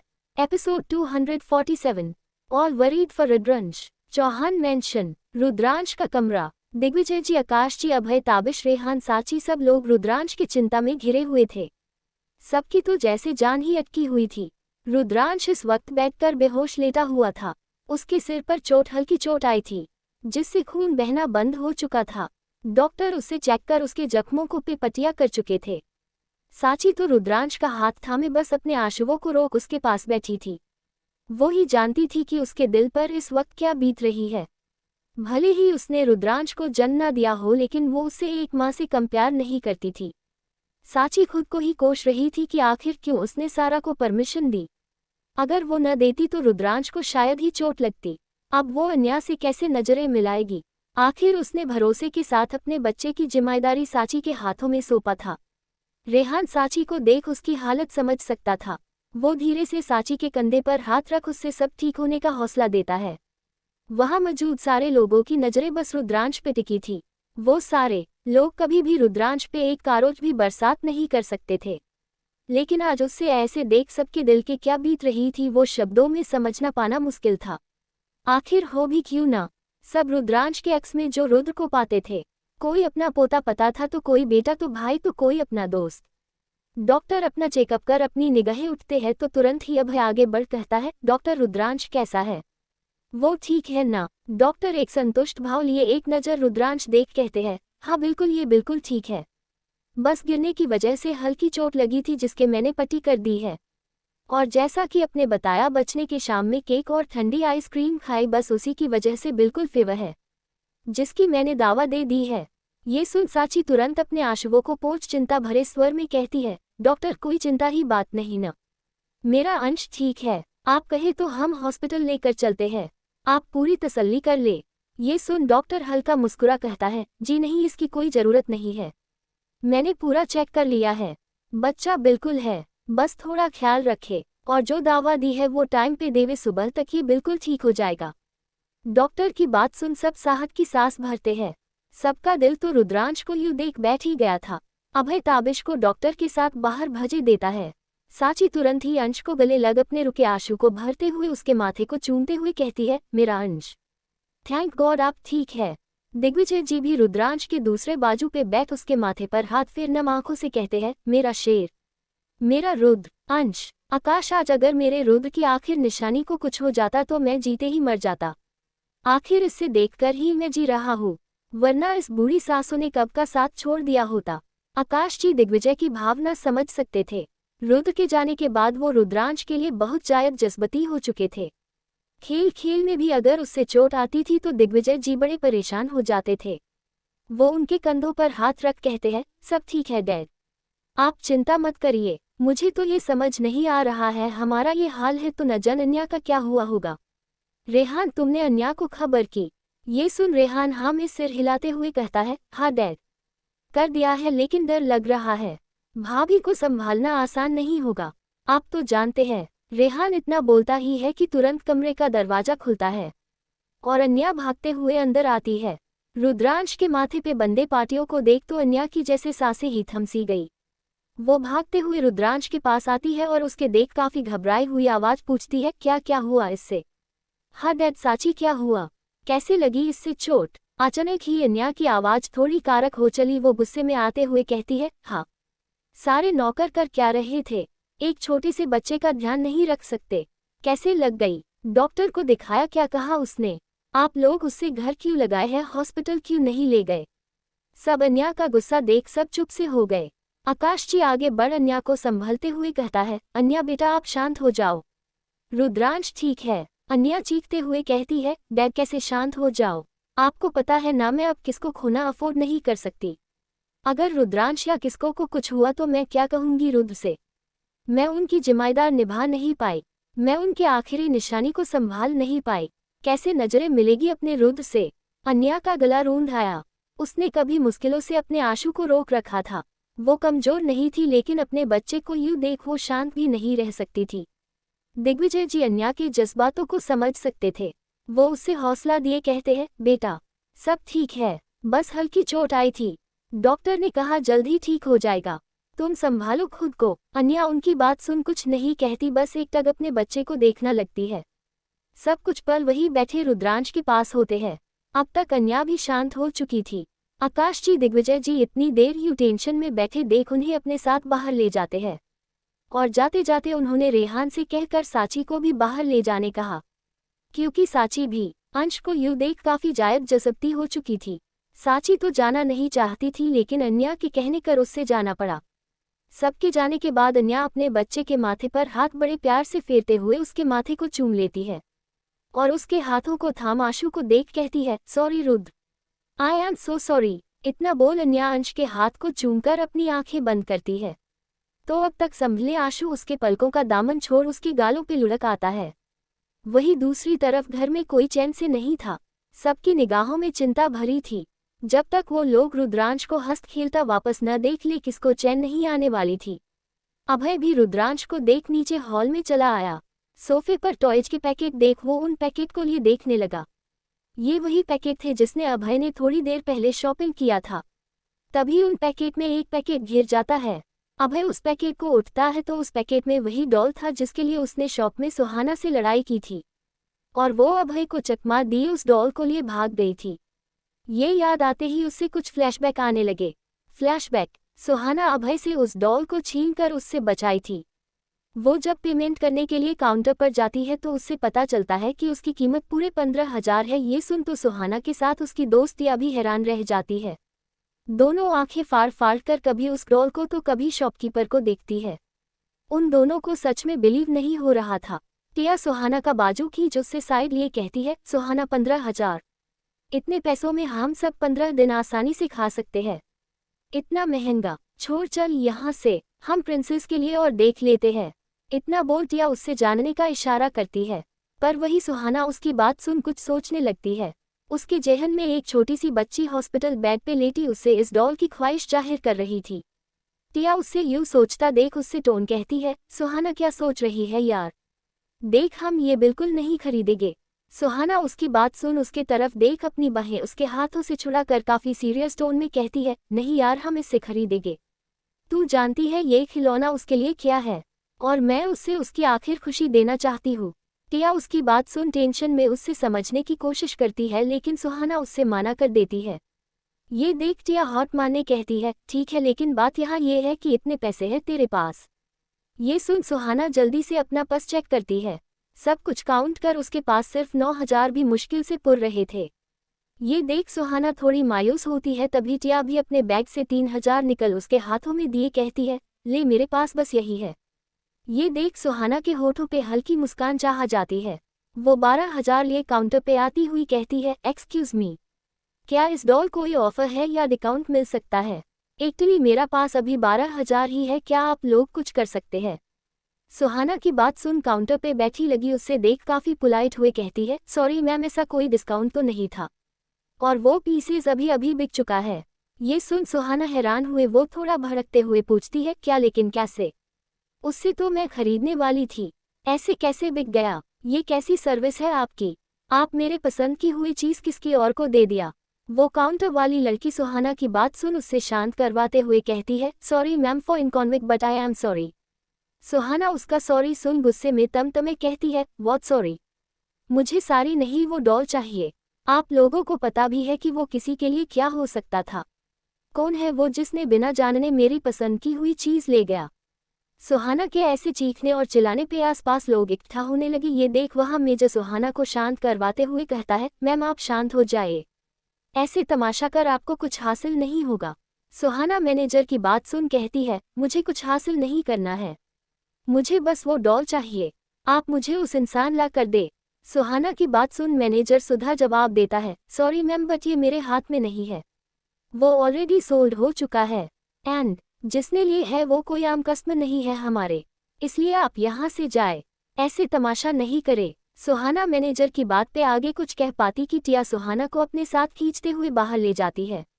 सुहाना टिया से हाथ छुड़ाते हुए उस पर ही भड़कते हुए कहती है, टिया मेरा हाथ छोड़, आज मैं इस सारे लोग को बता के रहूंगी कि हम अमीर नहीं है तो क्या, हमारी कोई ख्वाहिश नहीं, कोई अरमान नहीं, क्या हम किसके लिए खुशियां नहीं खरीद सकते? टिया उससे शांत करवाते हुए कहती है, सुहाना ऐसे लड़ने की कुछ नहीं होने वाला, एक काम कर, हम कहीं और चलते हैं। सुहाना टिया की बात सुन अपना सिर पकड़ कहती है, क्या और चलते हैं? सुबह से 6 दुकान में चक्कर लगा चुके थे, मिला नहीं ना, कितनी मुश्किल से मिला था, वो भी एक अमीर जायदे के नसीब में हो गया, अब मैं प्रिंसेस को क्या मुंह दिखाऊंगी? इतना बोल सुहाना काफी उदास हो जाती है, लेकिन तभी इससे पार्किंग एरिया में एक ट्रांसपेरेंट पैकेट में वो डॉल दिखाता है, जिससे देख सुहाना काफी जायद खुश होते हुए कहती है, मिल गया। एपिसोड 248 मम्मा मैंने डैडी को देखा। टिया उसकी बात को समझ पाती कि उससे पहले ही सुहाना वहां से पार्किंग एरिया की ओर भागने लगती है। सुहाना उस पार्किंग एरिया में एक कार के पास आती है और एक आदमी को पीछे से खड़ा देख काफी नर्म भाव से कहती है, एक्सक्यूज मी, सॉरी पर क्या आप मुझे वो डॉल से सकते हैं? सुहाना की आवाज सुन जब वो आदमी पलटा है तो वो और कोई नहीं अभय होता है। सुहाना अभय को देख शौक रह जाती है, फिर अगले ही पल वो गुस्से में भरे अपने कमर पर हाथ कहती है, ओह अब समझी तो तुम हो बड़े अमीर जादे दे कस्म, तुम्हारी हिम्मत कैसे हुई मेरी चीज खरीदने की? पैसे हो गए हैं तो क्या कुछ भी करोगे? तुम्हें पता है मेरे लिए इस डॉल की कीमत क्या है? नहीं, तुम जैसे अमीरों को कैसे पता होगा? अभय जिससे जल्दी गुस्सा नहीं आता था और न ही किसी लड़की से बदसलूकी करना पसंद था, वो न जाने सुहाना की बात सुना आज गुस्से में आ गया। वो सुहाना के करीब अपना एक कदम लिए कारक लहजे में कहता है, एक्सक्यूज मिस, मैं कुछ बोल नहीं रहा हूँ तो आप अपना सारा ज्ञान मुझे सुनाकर चली जाएगी। अभय अपनी उंगली निकाल अपनी बात गिनवाते हुए कहता है, पहले बात इससे मैंने पहले पसंद किया था, दूसरी बात तुम इसे मुझसे छीन कर ले गई, तीसरी बात इससे खरीदने की औकर ना हो तो अपनी आवाज नीचे रखो। सुहाना उसके आखिरी शब्द सुन गुस्से में आगे बढ़ उसकी मिडिल फिंगर को जोर से काट लेती है, जिससे अभय की दर्द भरी आह निकल जाती है। अभय गुस्से में सुहाना का घूरता है तो सुहाना अब अपनी उंगलियों की चुटकी बजते हुए उसके सामने कहती है, oh hello mister handsome suit वाले, ये अपनी गिनती न अपने पास रखो, औकात भले ही तुम जैसे अमीरों से कम है लेकिन जज्बातों और खुशियों के मामले में तुमसे काफ़ी गुना है। और रही बात इस डॉल की, न तो देख लेना किसकी खुशी छीन पर तुम्हें भी खुशी नहीं होगी, और न किसी के इमोशन खेल कर, मेरी दुआ है। सुहाना की बात सुन अभय थोड़े गुस्से में आ गया, क्योंकि सुहाना अनजाने में ही सही लेकिन उसने रुद्रांश के लिए कहा था। ये देख अभय की मुठिया काश गई, वो सुहाना को काफी बुरी तरफ घूरता हुआ कुछ कहने को होता है कि तभी उसका फोन बजाता है। और जिससे उठते ही उससे रुद्रांश की खबर आती है। ये सुन तो अभय को सुहाना की बात याद आने लगती है। वो गुस्से में सुहाना की तरफ पलता है, लेकिन तब तक सुहाना वहां नहीं होती है। फ्लैशबैक एंड अभय उस डॉल को देख सुहाना की बात याद कर वापस से गुस्से में आ जाता है। आखिर वो एक छोटे से बच्चे के लिए यूं दुआ कैसे मांग सकती थी, जिसका तो कसूर भी कुछ ना था, वो भी एक खिलौने के लिए। ये सब सोचते हुए अभय उस डॉल को अपने हाथों से जैसे मशाल रहा था। वो उस खिलौने को देख गुस्से में कहता है, मिस जो भी हो, लेकिन आज सिर्फ तुम्हारी वजह से, तुम्हारे उस दुआ की वजह से मेरे चैंप ये हाल है। मैं तुम्हें छोड़ूंगा नहीं। इतना बोल एक नौकर को बुलाकर वो उस खिलौने को उससे डस्टबिन में डालने को कहकर वहां से चला जाता है। अनजाने में सही, लेकिन वो पहली बार किसी लड़की से एक रिश्ता जोड़ चुका था, भले ही नफरत का ही सही। पूरी रात बीत चुकी थी। दवाओं के असर की वजह से रुद्रांश पूरी रात काफी गहरी नींद में सो रहा था। अन्या पूरी रात उसके पास उसका हाथ थामे रही थी। रात रात को एक न एक उठाकर रुद्रांश को देखने सब आते ही रहे, क्योंकि किसको सुकून की नींद कहाँ आने वाली थी। सुबह का वक्त, रुद्रांश की नींद धीरे धीरे खुलती है। वो अपनी पलकें झपकते हुए एक छोटी अंगड़ाई लिए जैसे ही अपनी आंखें खोलता है तो उससे सबसे पहले अन्या का चेहरा दिखाई देता है, जिससे देख वो एक दो बार अपनी पलकें झपका कर अपनी इस बात पे यकीन करवाता है। अन्या उससे जगह देख मुस्कुराते हुए उसके माथे पर हाथ फेर उसके माथे को चूमते हुए कहती है, गुड मॉर्निंग मेरे बच्चा एंड हैप्पी। इतना बोल अन्या उसके गालों भी किस करती है तो रुद्रांश खुशी से भर जाता है। वो झट से अपने बेड पे उठाकर बैठता हुआ एक बड़ी सी स्माइल लिए कहता है, मम्मा आप मेरे पास, आप आज काम पे नहीं। अन्या उसकी बात सुन बड़े प्यार से उसके गालों को छूकर कहती है, नहीं बेबी, आज मम्मा काम से छुट्टी ले रखी है, क्योंकि आज मम्मा सारा दिन अपने बेबी के पास रहेगी। ये सुन रुद्रांश डबल खुश हो जाता है और खुशी से अन्या को हग करते हुए कहता है, सच्ची मम्मा आप रुद्रांश के साथ रहोगी, आई लव यू। अन्या भी मुस्कुराते हुए रुद्रांश को हग कर लेती है। रुद्रांश अपने एक्साइटमेंट जाहिर करते हुए अन्या का हाथ पकड़ बेड पर कूदते हुए कहता है, आज तो बहुत मजा आएगा, रुद्रांश की मम्मा उसके साथ रहेगी। ये अन्या अपने बेटे की खुशी वो भी खुश हो जाती है। फिर वो उससे अपने गोद में बैठते हुए कहती है, बेबी आराम से, आपको लग जाएगी। और फिर उसके माथे को पटिया छूकर लेती है, देखो कल आपको कितनी चोट लग गई है। अन्या की बात सुन रुद्रांश को भी कल की बातें याद आने लगती है। वो भी अपने नन्हे नन्हे हाथों से अपने माथे को छूता है। उसके जहन में गार्डन से खेलने के बाद केक की जिद, दूर खिलौने के लिए भागना, फिर स्पोर्ट्स कार वाला खिलौना लेना, फिर एक बच्चे से उसके लिए लड़ना कर जाना और सामने एक शख्स को देखना, सब कुछ अंश को एक के बाद एक याद आने लगता है।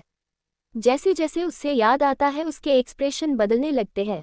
अन्या अपने बेटे के कुछ बदले हुए एक्सप्रेशन नोटिस कर उसके माथे को छूते हुए पूछती है, क्या हुआ बेबी, आपको कहीं दर्द हो रहा है, मम्मा को बताओ। रुद्रांश अन्या की बात सुन अपनी माँ की तरफ देखने लगता है।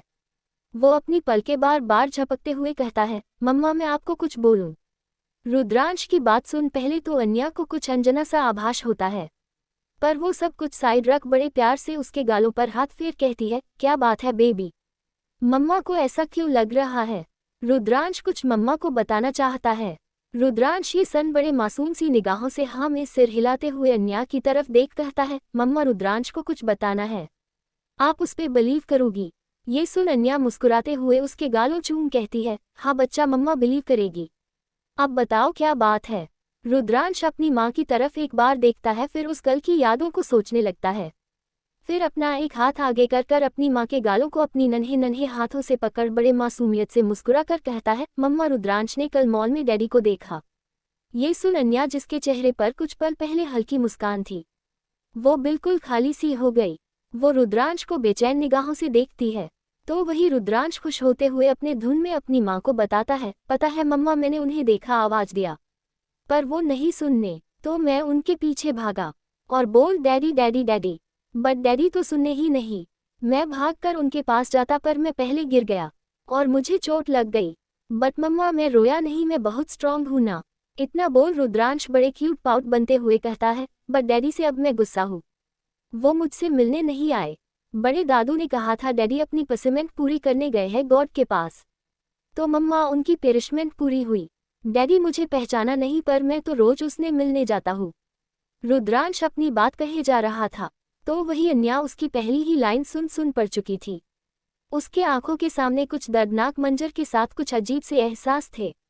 कुछ बेचैनी भरी आहे तो कुछ शब्दों से पड़े जज्बात। रुद्रांश अपनी बात कहता है, अपनी मम्मा की तरफ देखता है, जो उसकी बात सुनकर जैसे ही खोए हो।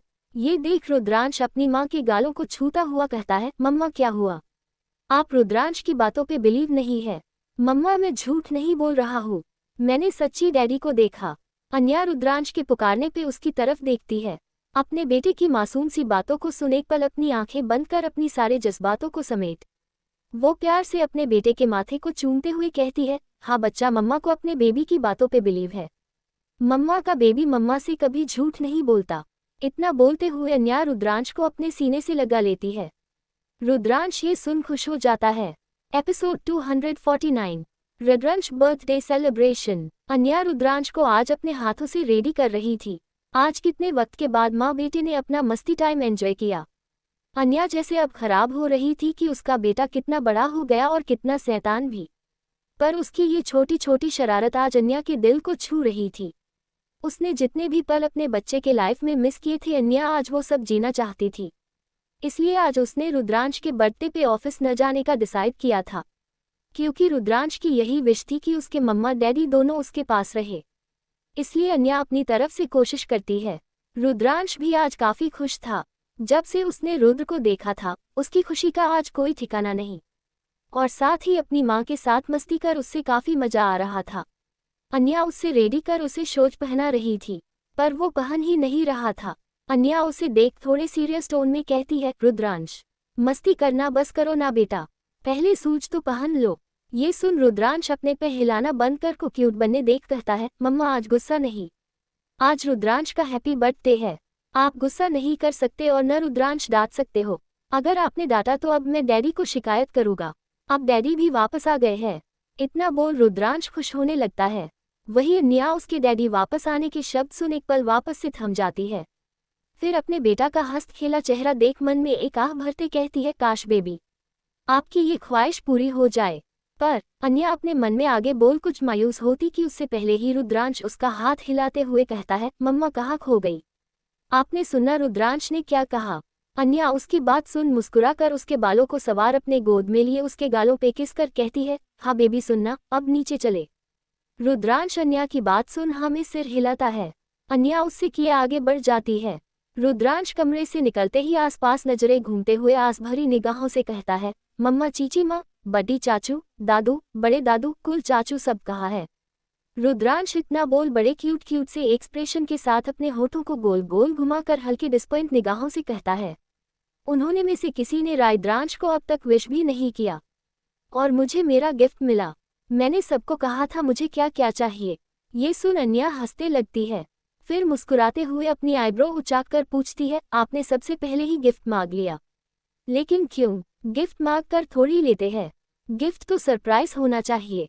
ये सुन रुद्रांश अपने सिर पर हाथ रख कहता है, ओफो मम्मा, ये तो रुद्रांश ने सबकी हेल्प करने के लिए किया।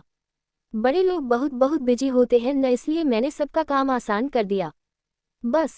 अन्या उसकी ऐसी ऐसी बातें सुन अन्या उससे यूं देखती है जैसे अब उसके इस जवाब का उसके पास कोई सवाल ही न हो। वो सच में रुद्र का ही बेटा था। हर जगह अपनी प्रॉफिट ढूंढ ही लेता था और साथ ही बातों में भी कोई नहीं जीत सकता। अन्या रुद्रांश को ले सीढ़ियों से नीचे आती है तो रुद्रांश बड़े क्यूरियस हुए चारों तरफ देखने लगता है, पर उसे वहां कोई दिखाई नहीं देता और न ही ऐसा कुछ जो उसके बर्थडे के लिए हो।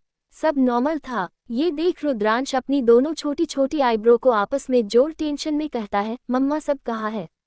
चीलता हुआ, चीची माँ, दादू, बड़े दादू सब कहाँ है? चाचू डॉट क्या सब रुद्रांश का बर्थडे भूल गए हैं? फिर खुद के सिर पर हाथ रख कहता है, ओफो मैं अपने लेटर में डेट ही लिखना भूल गया, इसलिए किसको याद नहीं मम्मा। इतना बोल रुद्रांश उदास सा अन्या को देखता है। ये देख अन्या मुस्कुराकर उसके गालों को प्यार से छूकर कहती है, ऐसा हो सकता है बेबी कि कोई हमारे रुद्रांश का बर्थडे भूल जाए। इतना बोल अन्या अपना हाथ आगे किए एक जोर की चुटकी बजती है। चुटकी बजती ही वहां की जैसे कया ही धीरे धीरे बदला जाती है। चारों तरफ से ब्लू एंड व्हाइट कलर के बलून उड़ते हुए हॉल में आने लगते हैं। ये रुद्रांश के आंखों में चमक और होठों पे मुस्कान छाने लगता है। धीरे धीरे सारे लोग बाहर आते हैं, वो भी रुद्रांश के फेवरेट कार्टून चाक्टर का मास्क पहने। ये देख रुद्रांश और खुश हो जाता है। दिग्विजय जी, आकाश जी, साची, रेहान, अभय, ताबिश, शौर्य के साथ आज निहारिका भी थी। जियान, रॉक्स, जैन सब आज जैसे बच्चे बन चुके थे। रुद्रांश ये देख खुश होते हुए सबके बीच आता है। तभी शौर्य म्यूजिक बजाता है, जिसमें आज गाना सिर्फ रुद्रांश के डेडिकेट था। मेरी दुनिया मेरी दुनिया मेरी दुनिया तू ही वे, मेरी खुशियाँ मेरी खुशियाँ मेरी खुशियाँ तू ही वे, रात दिन तेरे लिए सजे करूँ, दुआएं मांगू रे, मैं यहाँ अपने लिए रब से, तेरी बलाएं मांगू रे। हो सबसे पहले रेहान उसे अपनी गोद में लिए उसे एक टाइट हक कर उसके साथ गाने पे थिरकने लगता है। फिर बाकी सब भी उसके साथ उस गाने में थिराने लगते हैं, क्योंकि इस गाने के हर शब्द उनकी जिंदगी में रुद्रांश की अहमियत को जाता रहा था। आखिर रुद्रांश ही तो है सबके जिंदगी की खुशी, उसने ही तो रुद्र के जाने के बाद सबकी जीना सिखाता, सबके लिए खुशियों की वहा बना। कोष्टक, तूने ही जीना सिखाया, हम लोगों को अच्छा इंसान बनाया, जिंदगी है तेरा साया, अंजनाओं को सीधा रास्ता दिखाया, तूने एक रोशनी ले आई है जीवन की राहों में, हर घड़ी गुजरे तेरी सारी उम्र अब अपने बाहों में। रेहान के बाद अभय, ताबिश, शौर्य सबने उससे गले लगा, उससे लाड किया। एक वक्त पे आज शौर्य इमोशनल सा हो गया, अपने जज्बातों को काबू करते हुए हल्का पीछे खिसकने लगा। तो अन्या ने उसका हाथ पकड़ उससे जैसे हौसला दिया और एक प्यारी मुस्कान के साथ उससे वापस सबके बीच ले आई। अन्या का ये जेस्चर जैसे शौर्य को ये बताने के लिए काफ़ी है कि वो दोषी नहीं है जिसके लिए वो खुद को मानता है वक्त। और भले ही उसका दोस्त उसके साथ न हो, लेकिन अन्या है। और यही बातें अन्या को सबसे लगा करती है, बिना कहे सबके जज्बातों को समझना।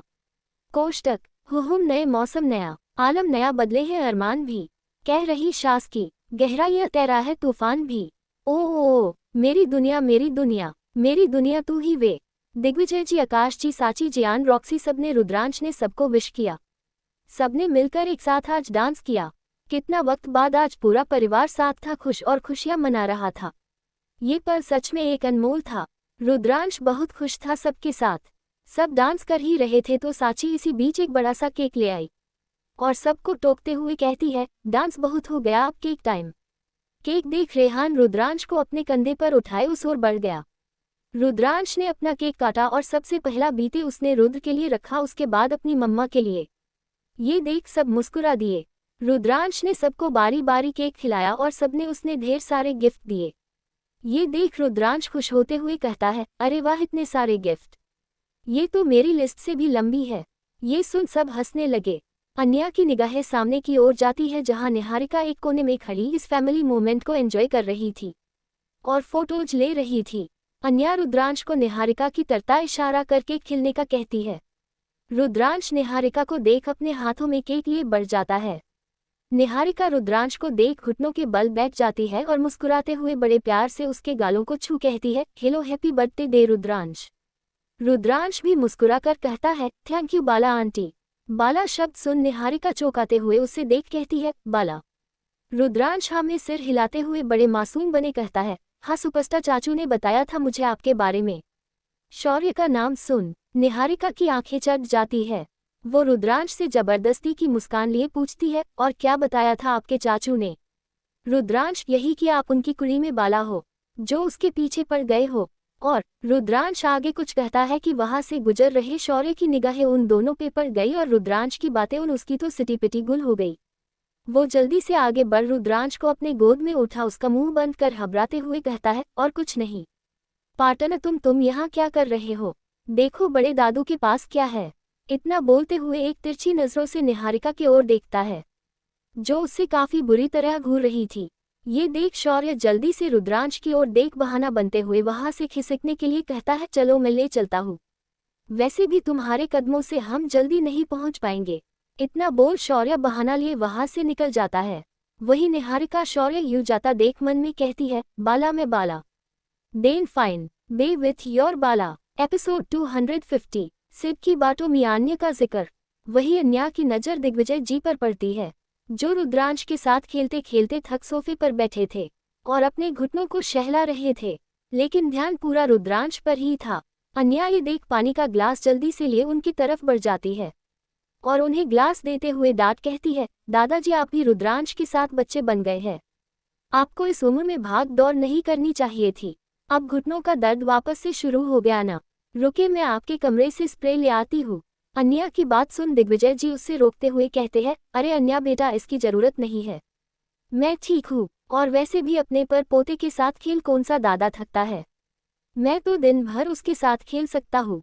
इसके साथ हंसना बोलना खेलना, इसमें जो मुझे सुकून मिलता है वो दुनिया की किसी चीज़ में नहीं मिलता है। ये सुन अन्या अपना सिर हिला हिलाते हुए एक नज़र रुद्रांश को देख कहती है, दादाजी वो सब तो ठीक है, लेकिन इन सब में आप अपनी तबीयत ना भूले। दिग्विजय जी रुद्रांश को देखते हुए एक दर्द में खुशी के साथ कहते हैं, तबीयत का क्या है बेटा, अब तो हर चाह पूरी हो गई है। मैं तो सोचता हूँ कि जल्दी से ऊपर जाकर भगवान से अब शिकायत करो। आखिर उसके तराजू में क्या कमी है कि इन बुद्धि आंखों को एक में खुशी थी तो एक में आंसू।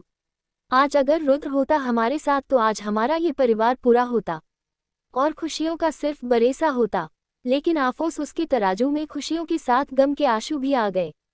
और मुझसे मेरा पोता, तुमसे तुम्हारा पति और रुद्रांश से उसके पिता साया छीन लिया। दिग्विजय की आंखों में नमी छह गई थी रुद्र को याद कर, तो वही अन्या की आंखें आज रुद्र को याद कर कुछ सोच में पड़ चुकी थी। जैसे अब याद के साथ सवाल थे। वो दिग्विजय जी से एक्सक्यूज कर कुछ सोचते हुए, किसको मैसेज करती है। पार्टी में सब मौजूद थे सिवाय सारा के। इस बात की जियान ने नोटिस कर लिया था। उसने सारा को रुद्रांश के साथ वो हादसे के बाद देखा नहीं था। ये देख जियान की आंखें चढ़ गई। वो उससे ढूंढने के लिए घर से बाहर निकल आया और चौहान मैंशन के पीछे बने सर्वेंट क्वार्टर की तरफ बढ़ गया। सर्वेंट क्वार्टर के पास खड़ा गार्ड जियान को देख अपनी जगह छोड़ उसके सामने आता हुआ उससे ग्रीट करता है। जियान उससे देख डायरेक्ट अपने करक लहजे में पूछता है, सारा कहाँ है? क्या वो अपने रूम में है? सारा का नाम सुन वो गार्ड भी थोड़ा हिचक सा गया, क्योंकि जियान जल्दी किसी के बारे में ऐसे आए तो पर्सनली पूछता नहीं, और पूछता है तो वो उसकी आखिरी उम्मीद सी होती है। ये सोच वो गार्ड थोड़ा परेशान सा होता, लेकिन जियान से कुछ कहने की हिम्मत नहीं होती, इसलिए वो उससे एक तरफ इशारा कर देता है। जियान ये देख उस ओर जाता है तो एक बड़े से पेड़ के पीछे सारा जैसे दुबक के बैठी थी। रुद्रांश के साथ हारने के बाद वो कभी डर गई थी, क्योंकि ये उसकी ही लापरवाही थी और वो अच्छे से जानती थी अन्या अपने बेटे के लिए लापरवाही करने वालों को बर्दाश्त नहीं करती। इसलिए वो डरी सी अपनी सजा का इंतजार कर रही थी। वही जियान उससे यूं देख अपना हाथ पीछे कर बड़े बेफिक्र अंदाज में कहता है, तुम यहाँ क्या कर रही हो? जियान की आवाज सुन सारा का डर से सस्से ही जम जाती है। वो सहमे हुए निगाहों से जल्दी से अपनी निगाहें उठा कर देखती है तो जियान को खुद के पास पाकर वो अपनी आंखें मिच खुद से कहती है, आलतू जलातू आए जल्लाद को सारा से 2 फीट दूर टालतू। वाहे गुरु जी, सारा की रक्षा करो, वाहे गुरु वाहे गुरु। जियान उसकी बात सुन अपने पॉकेट में हाथ डाल एक टेडी मुस्कान के साथ कहता है, तुम्हारी रक्षा कोई नहीं कर सकता। ये सुन सारा चौंकते हुए तपाक से उठती है और जियान के सामने रोनी सूरत बनाए कहती है, क्या? लेकिन क्यों? जियान उसकी रोनी सूरत देख आंखें उचका कर कहता है, क्योंकि तुम्हें बॉस ने बुलाया है। ये सुनने भर की देर ही थी कि सारा जोर जोर से रोना शुरू कर देती है। ये देख तो जियान दंग ही रह जाता है। वो जोर जोर से रोते हुए कहती है, नहीं ऐसा नहीं हो सकता, सारा की कोई गलती नहीं है, सारा ने कुछ नहीं किया, सच्ची सारा ने कुछ नहीं किया। वाहे गुरुजी, सारा को बचा लो, अब तक सारा की सारी उम्र पड़ी है, कितना कुछ करना है मैनू, अच्छे सोने मुंडे नाल बिहा करना है, फिर साथ ही मेरे 10-10 खोते का पुत्र द विच सपने भी पूरी करनी है। 5 बच्चे का जीकर सुन जियान की आंखें आचार्य से बड़ी हो जाती है। वो ऊपर से नीचे तक सारा को देख मन में कहता है, 10 बच्चे, ये पागल है क्या? जियान उससे कुछ टोक पता उससे पहले ही सारा रोते हुए अपने बच्चों का बच्चों तक की प्लानिंग बता चुकी थी, जिसे अब जियान को इरिटेशन होने लगी।